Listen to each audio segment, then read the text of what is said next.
Manusia adalah makhluk sosial yang tidak dapat hidup sendiri. Pada dasarnya, manusia pasti ingin berhubungan dengan orang lain untuk mengusir kesepian. Ketika memasuki usia dewasa, manusia sudah memiliki kebutuhan akan intimasi. Kebutuhan untuk memberikan dan menerima cinta, kedekatan sebagai sebuah keluarga, serta keturunan dapat diwujudkan melalui proses pernikahan. Umumnya, pasangan yang sudah menikah akan tinggal bersama. Tetapi, kadang beberapa pasangan harus tinggal secara terpisah. Keadaan ini disebut long distance marriage. Pasangan dalam pernikahan jarak jauh tentu menghadapi tantangan yang berbeda dibanding pasangan yang tinggal bersama. Salah satunya yaitu intensitas bertemu yang lebih sedikit sehingga frekuensi komunikasi intens bisa saja berkurang. Kurangnya komunikasi dapat meningkatkan frekuensi konflik. Gaya komunikasi yang negatif juga menimbulkan kesalahpahaman antara pasangan suami istri dan dapat menimbulkan turunnya kepercayaan satu sama lain. Lalu, apa definisi dari long distance marriage? Long distance marriage adalah kondisi di mana pasangan tinggal terpisah dan tidak dapat bertemu secara langsung karena keterbatasan jarak dan waktu. Biasanya, kondisi ini diakibatkan karena keperluan pekerjaan pasangan yang berbeda lokasinya dan jauh dari rumah. Kehidupan pernikahan seperti ini tentu memiliki kesempatan yang terbatas untuk bertemu secara langsung. Tips mempertahankan komunikasi. Dalam meningkatkan kualitas dan kepuasan pernikahan jarak jauh, komunikasi interpersonal antar pasangan perlu ditingkatkan. Lalu, bagaimana cara komunikasi yang tepat yang dapat dilakukan oleh pasangan dengan long distance marriage? Menurut Rahmat, dalam Suminar dan Kadi tahun 2018, terdapat 3 hal yang harus dilakukan. Yang pertama adalah trust, yang kedua adalah supportiveness, kemudian yang ketiga adalah open-mindedness. Lalu, bagaimana cara menerapkan ketiga hal ini? Yuk, bersama-sama kita lihat contohnya. Yang pertama adalah trust.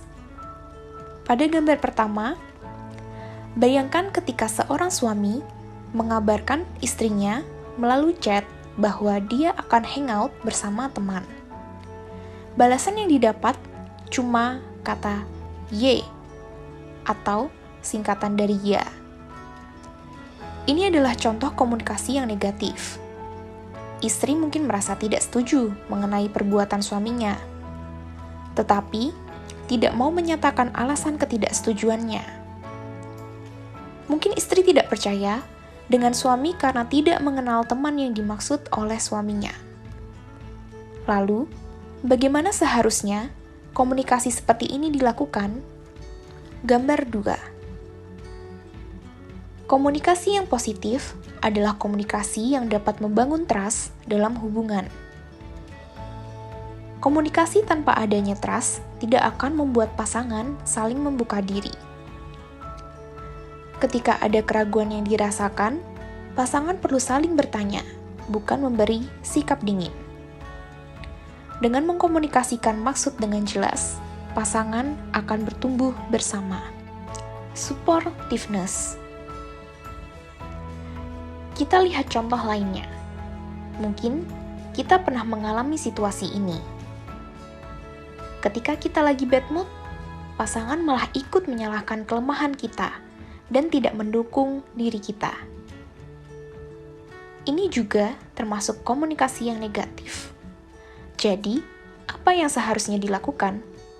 Ini adalah bentuk komunikasi yang lebih baik untuk dilakukan. Dalam berkomunikasi, hanya mengkritik kelemahan pasangan tidak akan mengarah pada komunikasi yang positif. Penting untuk memberikan dukungan kepada pasangan dengan memvalidasi yang dirasakan oleh pasangan, serta memberi dukungan.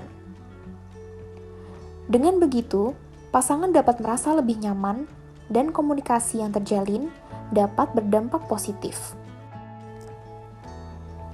Open-mindedness. Jika sedang menghadapi masalah, bagaimanakah komunikasi yang seharusnya dilakukan? Tentu, contoh ini adalah contoh komunikasi yang negatif. Lantas, bagaimana seharusnya respon pasangan saat perlu menyelesaikan masalah? Bentuk komunikasi ini adalah komunikasi positif yang menekankan pada open-mindedness atau keterbukaan pikiran.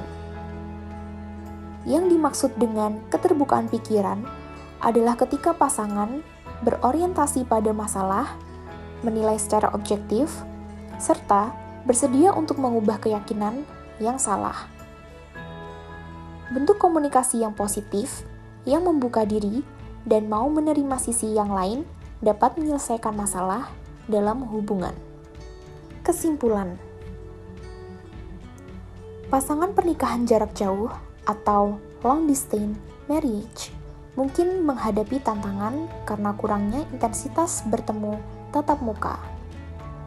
Namun, dengan menjaga komunikasi yang intens dan positif, hubungan pasangan jarak jauh tetap dapat terjaga dengan baik.